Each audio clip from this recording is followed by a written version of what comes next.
Track wrestling here in Athens, Greece, Cadet World Championships with 76 kilogram semifinalist Aaron Brooks. Aaron, we want to start at the beginning of the day. Pretty doggone hard to break somebody in 4 minutes, but I think you broke the Georgian maybe in about a minute and a half.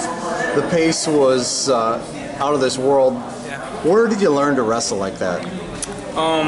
It's just come with time, and I didn't always wrestle like this. It honestly came over the summer, but I always had it in me. But I changed my style up, say out in Colorado Springs.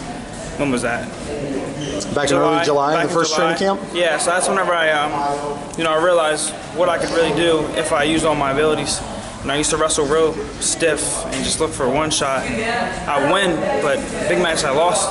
So, I started, people started telling me, move your feet and keep in high pace, and they don't know where you're going. So, I tried that style out next time I wrestled, and every time I moved this way, he'd go this way, and just shots just kept coming and coming and coming, and the snaps just kept wearing them out. So, and I trained cardio, something crazy, so I know if I can stay not tired for a 6-minute match, 4-minute match, I can go even harder. So just keeping a high pace, breaking them.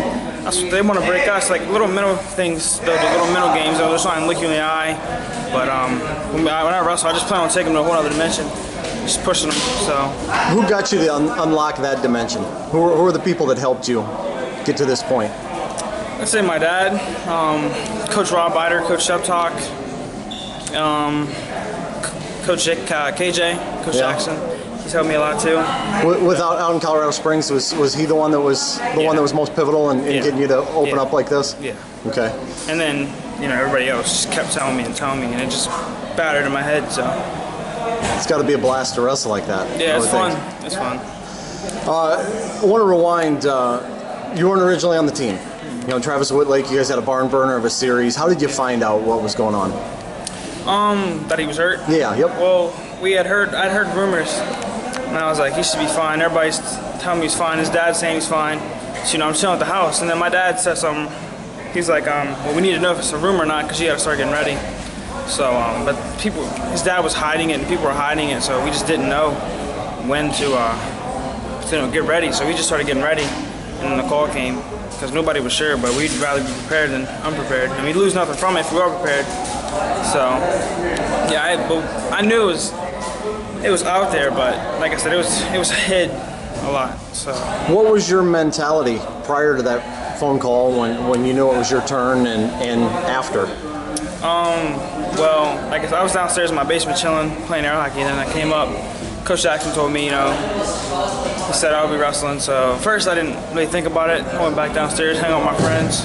But then the next day, I started to think about it, and I was like, it's a good opportunity, so it's time to work hard. Obviously, Whitlake, a bronze medalist a year ago, and you go toe-to-toe with him in Akron. Your mentality coming into this, what did you think you were capable of doing? This whole entire time, I just wanted to wrestle my best, and win or lose. Mm-hmm. As long as I wrestle my hardest, that's when it satisfies everybody and yourself, and you get that, that feeling. You're wrestling hard every time. It's your outcome. If you leave regrets on the mat. So I came in this tournament just wanting to go as hard as I could. Setting the pace early. We were talking about it from my first match. Coach Jackson told me set the pace real early. So I set it real early, and imagine, with that in mind, you got to be pretty satisfied with the way the first 3 matches went today. Yeah. The third match, I had to make a second period adjustment. He was coming in, he was just, I adjusted real quick in the second period. He'd come the club underhook, I'd just collar him right there, and I'd snap him and get his leg. But yeah, it felt good. Thoughts on tonight? You got a little time to regroup here, and you're ready for the semis. I'm just gonna rest up, and the same thing. I'm going hard, so.